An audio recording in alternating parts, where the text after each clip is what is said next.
want him to be calm. All right? So I'm just gonna wave this here first, just to kind of calm him down a little bit. I want him to stand still. That's all I'm asking him to do. So I'll let him figure it out. Just go back and forth until he stands still. Just like that. Then I'll reward him. I'm gonna say good job. I'm gonna pet him with it if I can. See, there you go. Good. I'm gonna let him figure it out. See, pat him on the shoulder here. Pet him on the shoulder here. Good. And see, I try to keep a little bow in my line here. Sure. No tension at all. When you're working with horses, try not to have any tension. Because when you pull tension, when horses, when they feel tension, they tense up. So I always try to stay relaxed. So I'll keep doing this here until he calms down. You see, I'll try to keep nice, loose tension. And I'm gonna let him smell it. Down, good boy. Let him smell it. Same thing. Put it on the shoulder. Tap his shoulder with it. See? I don't want him to move. I just want him to understand how to stand still while this is waving. So this here, you see he'll still need a lot of work with this flag. If I put a tarp on him, he bolt. So what we're gonna do is, see, I'll just sit here. Now horses, they have blind spots above the ear. They cannot see above their ear. So if something were to fly, he's gonna react. So imagine the same thing on the saddle. When you're on the saddle and a bag were to go, that's your reaction. And if that bag would stay up here and up here, he's gonna spook. He can't see it.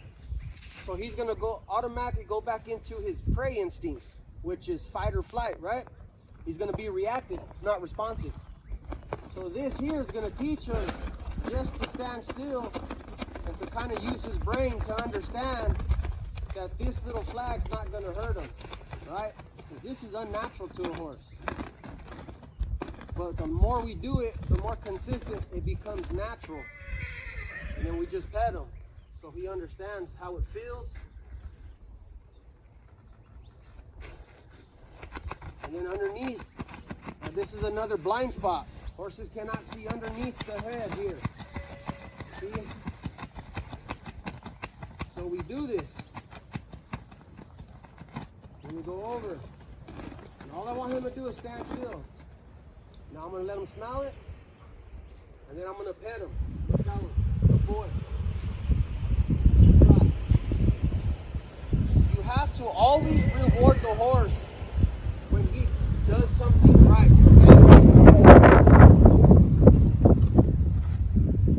So he stood still. I was able to work the flag back and forth. Tap him on the shoulder. Go back and forth here. Tap him on the shoulder. Go underneath. He stood still. That's what I want. I pet him. Now in his brain, he's starting to understand. That's what I'm asking. That's the communication. You see, so when I work with horses, I make sure that they're sound to everything that I'm doing with the flag, what I'm going to do with the lead line. So that way when I go to work them in the round pen, they're not going to be tearing off all over the place. You know what I'm saying? Because if I were to let him go and move the flag, he'd just probably take off. And I want him to learn how to transition. You see, now I can transition. I can say, come here, and I can tell him to go to a walk. You see how he walked? I'm going to bring him in, and I'm going to pet him. So every time he moves out from that lead, he understands I don't want him to take off. I want him to walk. Those feet need to learn how to slow down. So as soon as I send them out, I'm going to make them walk, and then I'm going to bring them right back into me. And I'm going to tell them, good boy. Good job. And then I'm going to send them this way. Make them walk. Bring them right back in. As soon as he gives to me, I give to him, and I pet him. And I tell him, good. Good job. Good boy.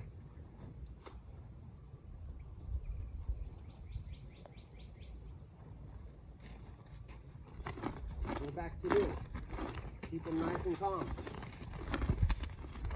Nice and calm. You see how he's licking his lips? That's what you want. Now he's like, damn, I thought this guy was gonna go crazy on me. See? So here, make sure he's comfortable with everything that I'm doing. Tap him on the shoulder. Come back. Tap him on the shoulder. Go underneath. Pet him. Reward him. You're a good boy. Send him out. Send him out. He needs to walk. Now I'm going to make him do a little bit, probably a full circle at the walk. Now I'm going to bring him in. I'm going to pet him. Tell him, good boy. That's all I'm asking of him right now. I'm going to send him out this way. Just right there. Keep him out of walk.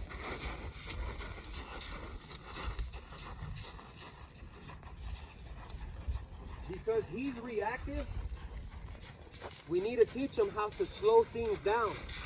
And here, he needs to slow down to learn how to think about it. And so the way you do it is by slowly letting him know that, you know, it's a step-by-step process, right? So I want him to understand, hey, when we're working, I need you to be here first,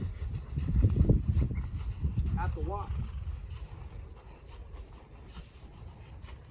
Even at the saddle. So that way when I put a saddle on him, I do the same thing when I get on. When you're in the saddle, that's his first thought was to walk.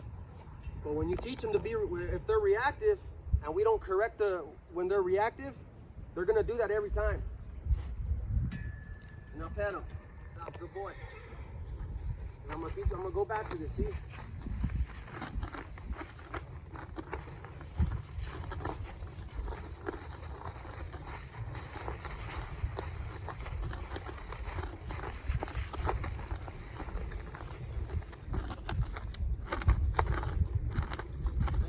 Still.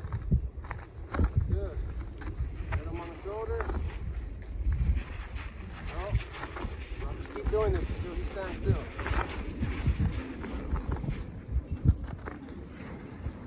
All right.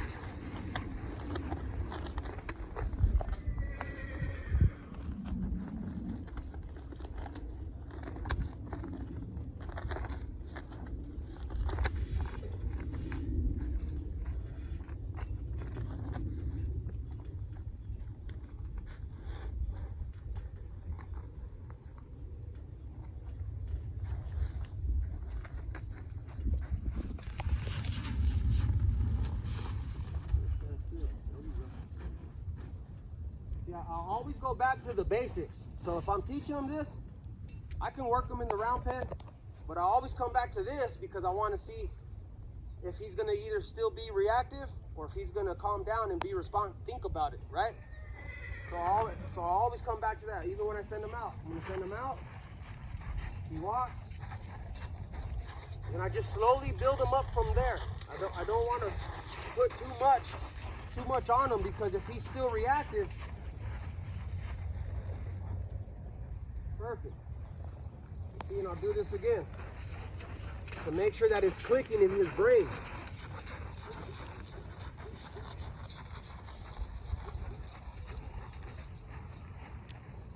So now he stands still, then I'll just go back to this. Go here. Go underneath. Tap his shoulder. Tap him at the shoulder.